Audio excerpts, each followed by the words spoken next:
Hello Mariamma. என்னப்பா மாரியம்மா, ஒரு முக்கியமான காரியமா உங்களுக்கு போன் போட்டுக்கிறோம். என்னப்பா வாக்காளர் அட்டை விண்ணப்பிச்சுக்கிறீங்க இல்லையா? போயிட்டியா? ஆமா, உங்க பேரு மாரியம்மா தானே? வாக்காளர் அட்டையில மேரியம்மான்னு போட்டுக்கிறீங்க. உங்களுக்கு வாக்காளர் அட்டை இல்ல, வான்கோழி முட்டை கூட கிடைக்காது இந்த மாதிரி எழுதி வச்சிருந்தீங்கன்னா.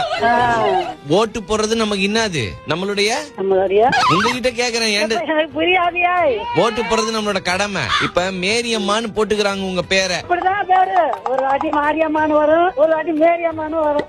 இப்ப நீங்க கிறிஸ்துவர்களா இல்ல இந்துவர்களா? யாருங்க நீங்க? பக்கத்துல ஏங்க உங்க பேருங்க? என் பேர் ராமசாமிங்க.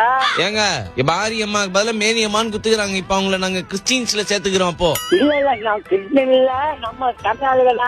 தமிழ் ஆளுங்க கிறிஸ்டின்லயும் தமிழ் ஆளுங்க இருக்கிறாங்க. என்ன பேசுறீங்க நீங்க? மாரியாயி. மாரியாயியா? முருகேசன் மாரியாயி. என்னங்க பேர் வச்சுக்கிறாங்க?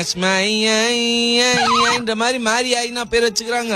ஆமா மேடம், மாரியாயின்னு இல்லாம மேடம் பழைய நாங்க புதுசா சொல்றோம். சரி, ஒரே நிமிஷம் மாரியாயிட்ட கொடுங்க. மாரியாயா போயிடுச்சு சார், ரொம்ப பேசுனீங்கன்னா உங்க வாக்காளர் அட்டையை பிடிங்குவேன் நானு. சரி சொல்லுங்க, மாரியாயி தான் அது பேரு. மேரியம்மன்னா அது அந்த ஏசிநாதருக்கு சாமி கும்பிடுறா சார். என்ன இப்படி பண்றீங்க? ஆமா சார், அதனாலதான் சார் அவங்க பேர் யாரோ அப்படி குத்துக்கிறாங்க. அவங்க கிட்ட கொடுங்க ஒரே நிமிஷம் போன. சார், நீங்க யார் சார் ஃபர்ஸ்ட் வெறுப்பேத்தினுக்கிறீங்க? சந்திரமுகி பத்துல பிரபு டீ குடிக்கும் போது ரஜினி வந்து தடுகிற மாதிரி இவரு தடுகிறாரா மாரியாயிக்கு? ராமசாமின்னு வெறுப்பேத்தின்னு வைங்க சார்.